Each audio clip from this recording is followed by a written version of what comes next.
नमस्कार और स्वागत है इस चर्चा में। आज हमारे सामने शिक्षा और मनोविज्ञान की दुनिया से जुड़े कुछ बहुत ही दिलचस्प नोट्स हैं और हम दो बड़े सवालों के जवाब ढूंढने की कोशिश करेंगे। पहला, हम ये कैसे जानें कि कोई छात्र सच में सीख रहा है या सिर्फ रट्टा मार रहा है। और दूसरा सवाल, जब हमें पता चलता है कि कुछ छात्र बाकियों से अलग तरीके से सीखते हैं, तो हम एक ऐसा क्लासरूम कैसे बनाएं जो सबके लिए काम करे। देखिए, ये दोनों सवाल एक दूसरे से बहुत गहरे जुड़े हुए हैं। अच्छा। हाँ, क्योंकि जब हम ये समझने लगते हैं कि सीखने को मापा कैसे जाए, तभी हमें ये भी पता चलता है कि हर किसी के सीखने का तरीका एक जैसा नहीं होता।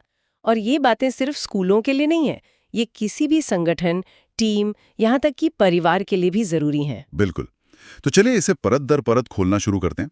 पहले सवाल से शुरू करते हैं, सीखने का आकलन। हमारे नोट्स में 3 अंग्रेजी के शब्द हैं जो अक्सर कंफ्यूजन पैदा करते हैं, फॉर, ऑफ और एज। हाँ, और इन्हें समझाने के लिए एक बड़ी मजेदार उपमा दी गई है, एक बावर्ची की जो सूप बना रहा है। हाँ, ये उपमा चीजों को बहुत आसान बना देती है। चलिए, असेसमेंट फॉर लर्निंग यानी अधिगम के लिए आकलन से शुरू करते हैं। कल्पना कीजिए कि एक शेफ सूप बना रहा है। हाँ। वो सूप को बनाते समय बीच बीच में चखकर देखता है। क्यों? ताकि वो पता लगा सके कि नमक कम है या ज्यादा, मसाले ठीक हैं या नहीं। हाँ। मतलब वो फीडबैक ले रहा है। किसके लिए? सूप को और बेहतर बनाने के लिए। बिल्कुल सही। यही है असेसमेंट फॉर लर्निंग। ये प्रक्रिया के दौरान होता है। इसका मकसद जज करना नहीं, बल्कि सुधार करना है। जैसे क्लास में टीचर कोई चैप्टर पढ़ाने के बाद छोटा सा क्विज लेते हैं। हाँ। तो उसका मकसद बच्चों को नंबर देना नहीं, बल्कि ये जानना है कि उन्हें कितना समझ आया और कहाँ और मेहनत करने की जरूरत है। इसे फॉर्मेटिव असेसमेंट भी कहते हैं, क्योंकि ये सीखने की प्रक्रिया को फॉर्म यानी आकार देता है। यहाँ हमेशा सुधार की गुंजाइश होती है। ठीक है, तो असेसमेंट फॉर लर्निंग हो गया, सूप को बनाते हुए चखना। तो फिर असेसमेंट ऑफ लर्निंग क्या हुआ? क्या ये वो फाइनल रेटिंग है जो जोमेटो पर मिलती है? हाँ हाँ, बिल्कुल सही पकड़ा। ये जोमेटो रेटिंग ही है। एक बार दे दी तो दे दी। अब कुछ बदल नहीं सकता? अब आप वापस जाकर सूप में नमक नहीं बदल सकते। ये प्रक्रिया के अंत में होता है। सूप मेहमानों को परोसा जा चुका है और वे अपना अंतिम फैसला सुना रहे हैं। इसका मकसद ग्रेड देना, पास फेल का ठप्पा लगाना या निर्णय करना होता है। हमारी जो बोर्ड की अंतिम परीक्षाएं होती हैं, हाँ, वो इसी का उदाहरण है। वो इसी का सबसे बड़ा उदाहरण है। इसे समेटिव असेसमेंट कहते हैं, क्योंकि ये पूरे साल की पढ़ाई का सम यानी निचोड़ होता है। तो एक सुधार के लिए है, दूसरा फैसले के लिए। लेकिन इसमें एक तीसरा कोण भी है, असेसमेंट एज लर्निंग यानी अधिगम के रूप में आकलन। ये थोड़ा मुश्किल लगता है।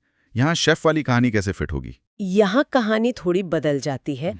अब मान लीजिए शेफ ने सूप बनाया। अच्छा। और खुद ही अपनी रेसिपी बुक खोलकर अच्छा। उसे चखते हुए मिला रहा है कि अरे मैंने तो इसमें ये चीज डालनी ही भूल गई, या इसे 5 मिनट और पकाना चाहिए था। यहाँ शेफ क्या कर रहा है? वो खुद अपना आकलन कर रहा है। एग्जैक्टली। जब सीखने वाला खुद ही अपनी सीखने की प्रक्रिया का आकलन करे। अच्छा, मतलब छात्र अब सिर्फ खिलाड़ी नहीं बल्कि अपना कोच भी बन गया है। ठीक समझे। वो अपने ही टेस्ट की कॉपी देखकर समझ रहा है कि अरे यहाँ पर मुझसे गलती हुई, अगली बार इसे ऐसे ठीक करना है। जब छात्र आपस में एक दूसरे का काम जांचते हैं या खुद अपनी गलतियों को पहचानते हैं, तो वो असेसमेंट एज लर्निंग कर रहे होते हैं। तो यहाँ मकसद नंबर लाना नहीं बल्कि खुद को बेहतर बनाना है। जी, ये आत्मचिंतन है, आत्मनिगरानी है। इन तीनों तरीकों को जब एक साथ देखा जाता है तो शिक्षा का एक बड़ा सिस्टम नजर आता है, जिसका जिक्र हमारे नोट्स में भी है, CCE यानी सतत एवं व्यापक मूल्यांकन। मुझे याद है कि इसे परीक्षा के तनाव को कम करने के बड़े वादे के साथ लाया गया था। जी, और इसका वादा इसके नाम में ही छिपा है। पहला शब्द है सतत यानी कंटिन्यूअस। इसका मतलब था कि बच्चे का आकलन सिर्फ साल के अंत में होने वाली एक 3 घंटे की परीक्षा से नहीं होगा, बल्कि पूरे साल लगातार छोटी छोटी गतिविधियों, टेस्ट, असाइनमेंट्स के जरिए होता रहेगा, ताकि सीखने की प्रक्रिया पर लगातार नजर रखी जा सके और अगर कोई बच्चा कहीं पिछड़ रहा है तो उसे समय पर मदद मिल सके। बिल्कुल। और दूसरा शब्द है व्यापक यानी कॉम्प्रिहेंसिव। इसका मतलब है कि हम सिर्फ ये नहीं देखेंगे कि बच्चे को गणित या विज्ञान में कितने नंबर मिले, बल्कि हम उसके व्यक्तित्व के हर पहलू को देखेंगे। हर पहलू को। हाँ, इसमें 2 हिस्से हैं। पहला, शैक्षिक मतलब स्कोलैस्टिक, जिसमें हमारे पारंपरिक विषय आते हैं, और दूसरा सह शैक्षिक यानी को-स्कोलैस्टिक। को-स्कोलैस्टिक में क्या क्या आता है? जैसे बच्चे के जीवन कौशल, उसकी सोच, उसकी कला या खेल में रुचि, उसका व्यवहार, ये सब चीजें? तो इसका सबसे बड़ा असर ये हुआ कि शिक्षा का फोकस पास फेल के ठप्पे से हटकर बच्चे की पूरी ग्रोथ को समझने पर आ गया। बिल्कुल। असल में ये एक बच्चे को सिर्फ एक रोल नंबर की तरह नहीं बल्कि एक पूरे इंसान की तरह देखने की कोशिश थी। हालांकि जमीनी स्तर पर इसे लागू करना शायद आज भी एक चुनौती है। हाँ, ये सच है। इसके लिए बहुत ज्यादा संसाधन और शिक्षकों की ट्रेनिंग की जरूरत होती है। नोट्स में एक और बेहतरीन तुलना है जो सीखने की समस्याओं को समझने में मदद करती है, डॉक्टर और मरीज की। जी। यह निदानात्मक और उपचारात्मक शिक्षण को समझाती है। हाँ, ये एक बहुत सटीक तुलना है। आप जब बीमार होते हैं तो डॉक्टर के पास जाते हैं। डॉक्टर सीधे दवा देना तो शुरू नहीं करता। नहीं, पहले वो सवाल पूछता है, टेस्ट करवाता है, मतलब बीमारी का निदान करता है। डायग्नोसिस। सही। पता लगाता है कि असल समस्या क्या है और क्यों है। यही काम एक शिक्षक निदानात्मक परीक्षण में करता है। वो ये पता लगाता है कि छात्र को सीखने में क्या और क्यों समस्या हो रही है। उस लर्निंग गैप को, यानी सीखने में जो कमी रह गई है, उसे खोजा जाता है। जैसे क्या बच्चे को जोड़ना नहीं आता या उसे सिर्फ हासिल वाले सवालों में दिक्कत है? बिल्कुल। और एक बार जब समस्या का पता चल गया, तब आता है उपचार, रेमेडी। सही। उपचारात्मक शिक्षण में शिक्षक उस कमी को भरने के लिए काम करता है। वो उस कॉन्सेप्ट को शायद किसी नए तरीके से या ज्यादा उदाहरणों के साथ दोबारा पढ़ाता है। और नियम हमेशा यही है, जैसा नोट्स में भी साफ लिखा है, निदान हमेशा उपचार से पहले आता है। आप समस्या को समझे बिना उसका समाधान नहीं कर सकते। नहीं कर सकते। तो जब हम सीखने में आने वाली समस्याओं और उनके समाधान की बात कर ही रहे हैं, तो ये हमें सीधे हमारे दूसरे बड़े सवाल पर ले आता है। जब हमें पता चल गया कि कुछ बच्चों को सीखने में खास दिक्कतें हैं, तो हम क्या करें? यहीं से समावेशी शिक्षा का विचार सामने आता है। समावेशी शिक्षा एक बहुत ही शक्तिशाली विचार है। इसका मूल सिद्धांत ये है कि विशेष आवश्यकता वाले बच्चों को CWSN, जिन्हें कहते हैं children with special needs, right? हाँ, उन्हें सामान्य बच्चों के साथ एक ही रेगुलर क्लासरूम में पढ़ाया जाए। इसके पीछे का दर्शन ये है कि अलगाव प्रकृति के नियमों के खिलाफ है। मतलब समाज में जब हम सब एक साथ रहते हैं तो स्कूल में बच्चों को अलग थलग क्यों किया जाए? बिल्कुल।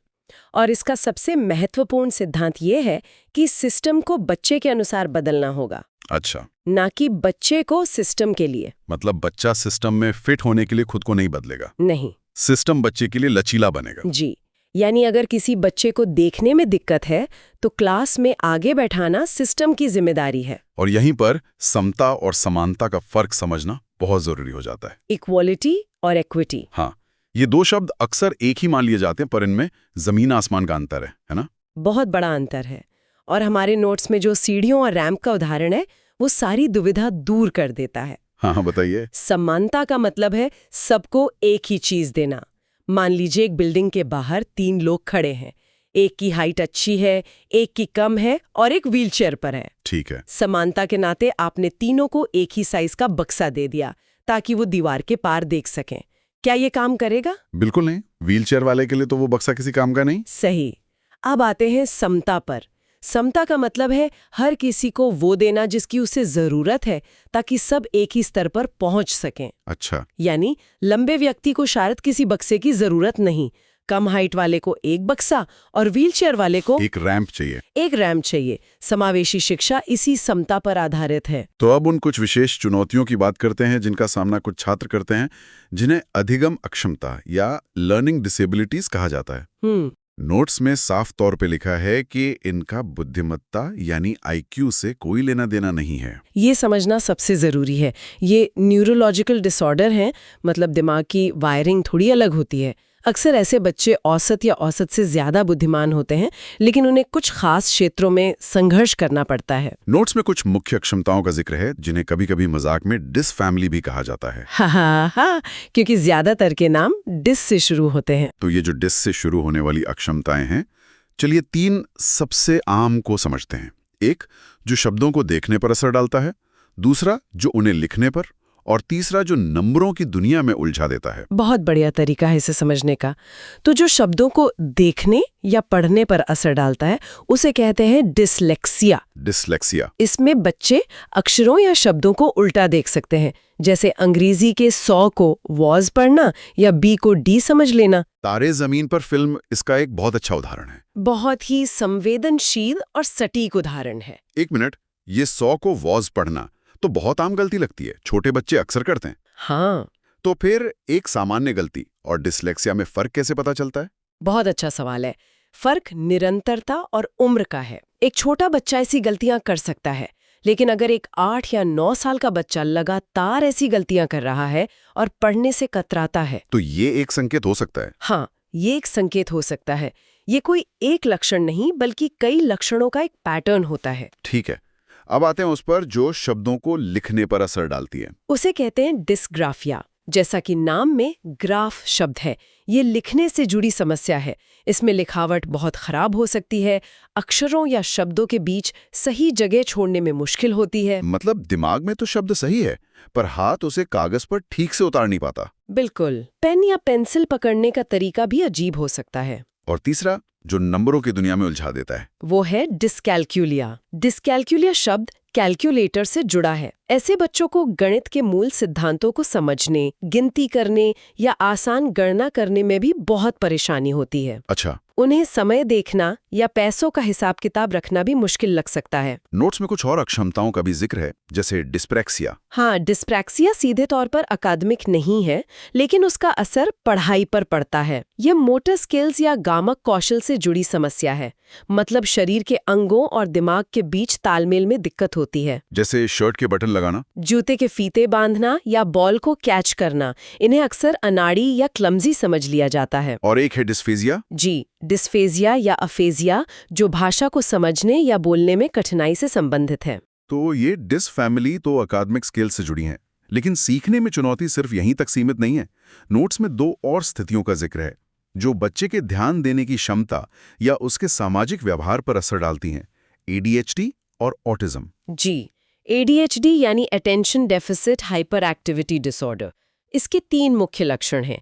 ध्यान केंद्रित न कर पाना, मतलब इनअटेंशन, एक जगह टिक कर ना बैठ पाना, जिसे हाइपर एक्टिविटी कहते हैं, और बिना सोचे समझे काम करना, इम्पल्सिविटी। हाँ, और अक्सर ऐसे बच्चों पर क्लास में शरारती या बदतमीज का लेबल लगा दिया जाता है, जबकि असल में उनका दिमाग ही 100 की रफ्तार से दौड़ रहा होता है और उनका शरीर बस उसके साथ चलने की कोशिश कर रहा होता है। आपने बिल्कुल सही कहा। उनके लिए एक लंबे लेक्चर पर ध्यान देना लगभग असंभव होता है। इसीलिए शिक्षकों को सलाह दी जाती है कि ऐसे बच्चों के लिए बड़े कामों को छोटे छोटे हिस्सों में तोड़ दें, ताकि वे एक समय में एक चीज पर ध्यान केंद्रित कर सकें। जी। और ऑटिज्म, इसे अब ऑटिज्म स्पेक्ट्रम डिसऑर्डर ASD कहते हैं। हाँ, स्पेक्ट्रम शब्द यहाँ बहुत महत्वपूर्ण है, क्योंकि इसके लक्षण हर व्यक्ति में बहुत अलग अलग हो सकते हैं।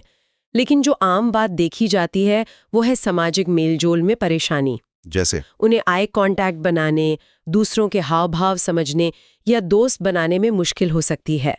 साथ ही उनमें दोहराव वाले व्यवहार, मतलब रिपीटेटिव बिहेवियर्स देखे जाते हैं। अच्छा, जैसे एक ही चीज के बारे में बार बार बात करना। लेकिन ये भी सच है, जैसा कि नोट्स में लिखा है, कि अक्सर उनकी किसी खास विषय में याददाश्त असाधारण रूप से अच्छी होती है, जैसे तारीखें या नक्शे। हाँ, या ट्रेन के टाइम टेबल। इन सभी स्थितियों को जानना और समझना एक बात है, लेकिन क्या इन्हें कोई कानूनी मान्यता भी मिली है? जी बिल्कुल, ये बहुत जरूरी सवाल है। भारत में RPWD एक्ट 2016 यानी rights of persons with disabilities act इस दिशा में एक मील का पत्थर है। अच्छा, इस अधिनियम ने 1995 के पुराने PWD अधिनियम की जगह ली, और इसका सबसे बड़ा और क्रांतिकारी बदलाव यह था कि इसने मान्यता प्राप्त विकलांगताओं की संख्या 7 से बढ़ाकर 21 कर दी। 7 से सीधे 21, ये तो बहुत बड़ा कदम है। बहुत बड़ा। इसमें पहली बार एसिड अटैक पीड़ितों, बौनापन, ड्वार्फिज्म, पार्किंसंस और ये लर्निंग डिसेबिलिटीज भी, हाँ, खास तौर पर ऑटिज्म और स्पेसिफिक लर्निंग डिसेबिलिटीज जैसे डिसलेक्सिया, डिस्कैल्कुलिया, इन्हें भी शामिल किया गया। तो इस कानूनी मान्यता का मतलब क्या है? इसका मतलब है कि इन स्थितियों से जूझ रहे लोगों को शिक्षा, नौकरियों और सार्वजनिक सुविधाओं में आरक्षण और सहायता पाने का अधिकार है। तो आज की इस पूरी चर्चा को अगर हम समेटें तो ये साफ है कि आकलन सिर्फ नंबर देने की मशीन नहीं है, बल्कि यह सीखने सिखाने की प्रक्रिया को बेहतर बनाने का एक औजार है। बिल्कुल। और समावेशी शिक्षा का लक्ष्य एक ऐसा समाज और स्कूल बनाना है जहां हर छात्र की जरूरतों का ध्यान रखा जाए और उन्हें आगे बढ़ने का पूरा मौका मिले। ये सभी अवधारणाएं एक बड़े विचार की ओर इशारा करती हैं। किस विचार की ओर? कि शिक्षा को मानकीकृत मतलब स्टैंडर्डाइज्ड होने के बजाय व्यक्तिगत यानी पर्सनलाइज्ड होना चाहिए। हर छात्र की सीखने की रफ्तार, तरीका और जरूरतें अलग होती हैं। और एक अच्छे सिस्टम को इस विविधता का सम्मान करना चाहिए और उसे सपोर्ट करना चाहिए, न कि उसे एक ही सांचे में ढालने की कोशिश करनी चाहिए। और यही पर हम आज की चर्चा को एक विचार के साथ समाप्त करते हैं। जब शिक्षा के सिद्धांत इतने लचीले, व्यक्तिगत और मानवीय होने पर जोर देते हैं, तो हमारे समाज में, हमारी नौकरियों में और हमारे स्कूलों में आज भी एक ही पैमाने से सबको मापने की सोच इतनी गहरी क्यों है? बहुत जरूरी सवाल है। क्या हमारी मूल्यांकन प्रणालियां और हमारी कक्षाएं वास्तव में हर बच्चे की जरूरतों के लिए समता यानी इक्विटी प्रदान कर रहे हैं?